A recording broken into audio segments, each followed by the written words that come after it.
Di balik keramaian dunia, ada sosok yang tak pernah benar-benar terlihat. Namanya jarang disebut, wajahnya jarang dikenali, tapi pengaruhnya terasa seperti angin malam yang menggerakkan daun tanpa suara. Orang-orang menyebutnya Satrio Piningit,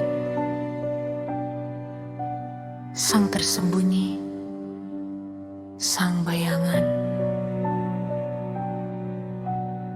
Banyak yang mengira Satrio Piningit adalah seorang raja besar pemimpin perang atau manusia sakti yang turun dengan cahaya dari langit. Padahal bisa jadi ia justru berjalan di tengah manusia biasa, menyamar dalam kesederhanaan, hidup tanpa kemewahan, bahkan sering diremehkan. Mengapa ia disebut sebagai bayangan? Karena bayangan selalu ada, tapi jarang diperhatikan. Ia mengikuti cahaya, namun tidak pernah meminta untuk dipuji. Ia dekat, tapi sulit disentuh, dan seperti itulah ciri tersembunyi seorang Satrio Piningit. Ia tidak haus pengakuan. Di zaman sekarang, banyak orang ingin terlihat hebat, memamerkan kekuatan, memamerkan harta, memamerkan ilmu, bahkan memamerkan kebaikan. Namun seorang yang membawa cahaya sejati justru sering menyembunyikan dirinya. Ia lebih memilih diam daripada banyak bicara, lebih memilih bekerja dalam sunyi daripada mencari tepuk tangan manusia. Karena ia tahu popularitas tidak selalu berarti kemuliaan. Bayangan tidak pernah berebut tempat dengan cahaya. Ia hanya hadir ketika cahaya itu nyata. Ciri lain dari bayangan adalah ia memahami rasa sakit manusia. Seseorang yang dipersiapkan oleh kehidupan biasanya tidak dibesarkan dalam kenyamanan. Ia ditempa oleh kehilangan, dikhianati, diremehkan, dijatuhkan berkali-kali. Dan justru dari luka itulah tumbuh rasa belas kasih. Orang yang tidak pernah merasakan gelap biasanya sulit memahami penderitaan orang lain. Namun mereka yang pernah hancur seringkali memiliki hati paling lembut.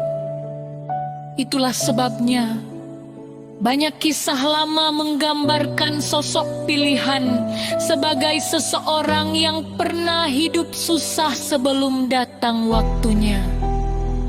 Karena emas tidak lahir dari tempat dingin, ia ditempa oleh panas. Namun ada hal yang paling sering disalahpahami manusia tentang Satrio Piningit. Banyak orang sibuk menunggu seseorang datang untuk menyelamatkan dunia, tetapi lupa memperbaiki dirinya sendiri. Padahal mungkin makna terbesar dari ramalan itu bukan tentang siapa dia, melainkan tentang siapa yang mampu menjaga nuraninya di zaman gelap. Sebab dunia tidak hanya membutuhkan satu penyelamat. Dunia membutuhkan manusia-manusia yang tetap jujur ketika kebohongan menjadi kebiasaan, tetap lembut ketika dunia dipenuhi kemarahan, tetap sadar ketika manusia lain tertidur oleh nafsu dan keserakahan. Mungkin itulah mengapa sosok ini disebut bayangan. karena ia bergerak tanpa banyak diketahui, menolong tanpa perlu dipuji, menguatkan tanpa perlu disebut namanya. Kadang ia hadir sebagai petani sederhana, kadang sebagai guru yang tulus, kadang sebagai orang biasa yang diam-diam menjaga keluarganya dengan penuh pengorbanan.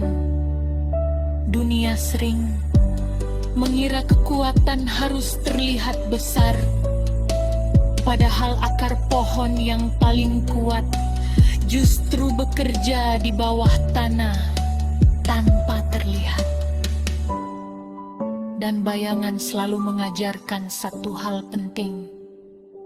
Semakin tinggi cahaya, semakin rendah ia mengikuti tanah. Artinya, semakin tinggi ilmu seseorang, semakin rendah hatinya seharusnya. Namun zaman ini membuat manusia terbalik. Sedikit tahu merasa paling benar, sedikit dipuji merasa paling hebat, sedikit memiliki pengikut merasa seperti penguasa. Padahal manusia yang benar-benar kuat tidak sibuk membuktikan dirinya. Gunung tidak pernah berteriak untuk menunjukkan bahwa ia tinggi. Ada satu tanda lain yang sering dikaitkan dengan sosok tersembunyi ini. Ia membawa ketenangan. Bukan ketenangan karena kata-kata indah, tetapi karena kehadirannya membuat orang lain merasa lebih hidup, lebih sadar, lebih dekat kepada kebaikan. Karena energi manusia tidak pernah benar-benar bisa disembunyikan.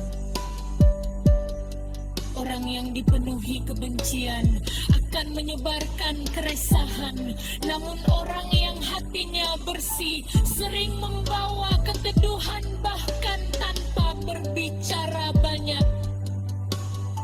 Dan di titik inilah pesan moral itu muncul. Jangan terlalu sibuk mencari siapa Satrio Piningit, sampai lupa memperbaiki bayangan diri sendiri. Karena setiap